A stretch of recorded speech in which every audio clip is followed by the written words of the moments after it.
Toujours un plaisir que de grossir les rangs de l'Ordre national des experts du Sénégal. On n'est pas trop nombreux. Aujourd'hui, on est à peu près 179.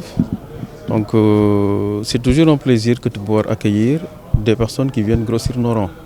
Dans les différentes sections en fait, qui composent l'Ordre, comme vous le savez, on est en fait 9 sections.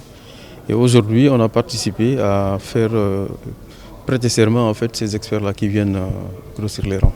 Vous savez, en fait, la prestation de serment est le dernier acte de l'expert pour pouvoir exercer correctement sa profession.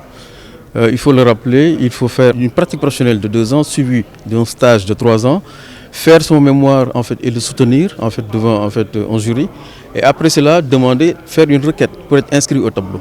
Après cette requête-là, vous venez au tribunal pour prêter serment, donc de jurer, d'exercer sa profession en toute conscience, de respecter et de faire respecter les lois dans tous les travaux. Donc ce serment-là en fait appel aujourd'hui en fait à la devise de l'ordre. Donc l'expert il doit avoir un savoir-faire, il doit avoir en fait une éthique et aujourd'hui il doit être indépendant et respecter les lois plutôt qu'aujourd'hui d'écouter quelqu'un d'autre ou en fait de donner des prises de position qui favoriseraient une partie ou une autre.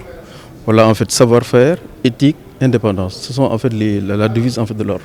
Avec tout ce qui se passe, vous savez, comme le disait en fait l'avocat général, le serment est une promesse.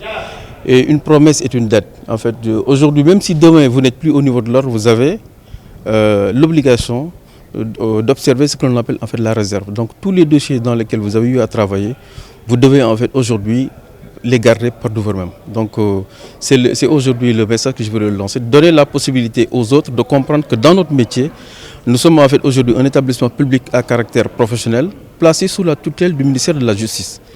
On ne demande pas de rendre la justice, on nous demande de dire le droit. Il appartiendra maintenant en fait, aujourd'hui aux juges de rendre la justice.